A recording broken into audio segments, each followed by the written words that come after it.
সেলিমদা পিউ কথা বলছি, নিশ্চয়ই আপনার ভোট ভালো হয়েছে, অভিনন্দন আপনাকে সেই জন্য। কিন্তু আমি আপনাকে প্রশ্ন করব এসএসসি। ধন্যবাদ, খুব ভালো।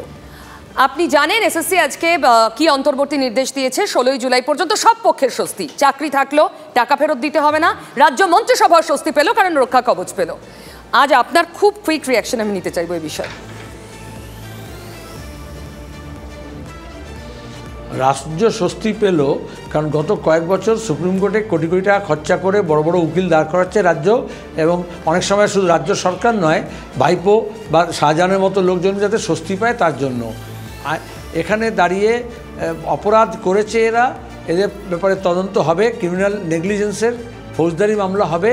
কিন্তু যেহেতু এখন নির্বাচন আছে, এখন অচলাবস্থা তৈরি হয়ে যাবে, এজন্য পরবর্তী শুনানি জুলাই মাসের মাঝামাঝি করবে। তারপরে আমরা চাই অপরাধীরা শাস্তি পাক। যে যে কারণে লালু যাদবকে জেল দেওয়া হয়েছিল সেই সব ধারা লাগে মমতা ব্যানার্জির বিরুদ্ধে, কারণ তার শুধু পর্যবেক্ষণের মধ্যে নয়, তার নির্দেশে তার সিদ্ধান্ত অনুযায়ী এই গোটা চাকরি চুরির ব্যবস্থাটা হয়েছে। এবং ক্যাবিনেট তাতে দায়ী আছে।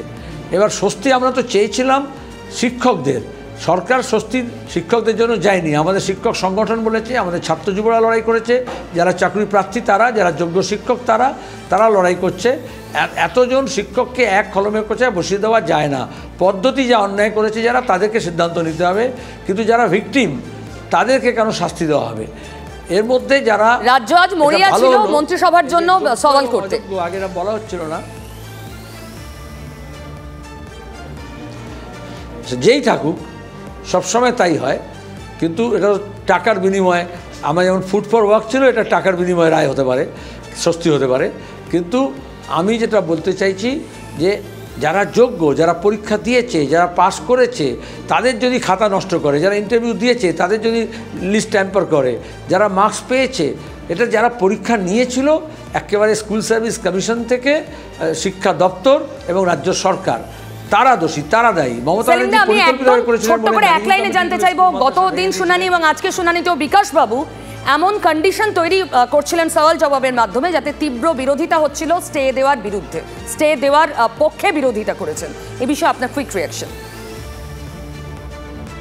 আমরা চাই পরিষ্কার করে, আমরা বলেছি প্রথম দিন থেকে, সমস্ত যোগ্য শিক্ষক তাদের চাকরি থাকুক, কিন্তু যারা টাকার বিনিময়ে লিস্ট ট্যাম্পার করেছে, যারা অন্যায় করেছে তারা শাস্তি পাক, তাদের কোনো স্বস্তির ব্যাপার না। এই যে গোটা শিক্ষা ব্যবস্থা, শিক্ষক, অভিভাবক, ছাত্র এবং মাস্টারমশাইদের স্বস্তি যারা কেড়ে নিয়েছে তারা শাস্তি পাক।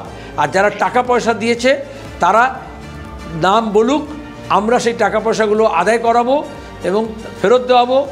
আর তার সঙ্গে দাঁড়িয়ে তারা আবার যাতে যোগ্যতা পরীক্ষা দিতে পারে, নিজেদের যোগ্যতা প্রমাণ করতে পারে, তারও সুযোগ তৈরি করে দিতে হবে। সেলিমদা, অনেক ধন্যবাদ আমাদের সময় দেওয়ার জন্য।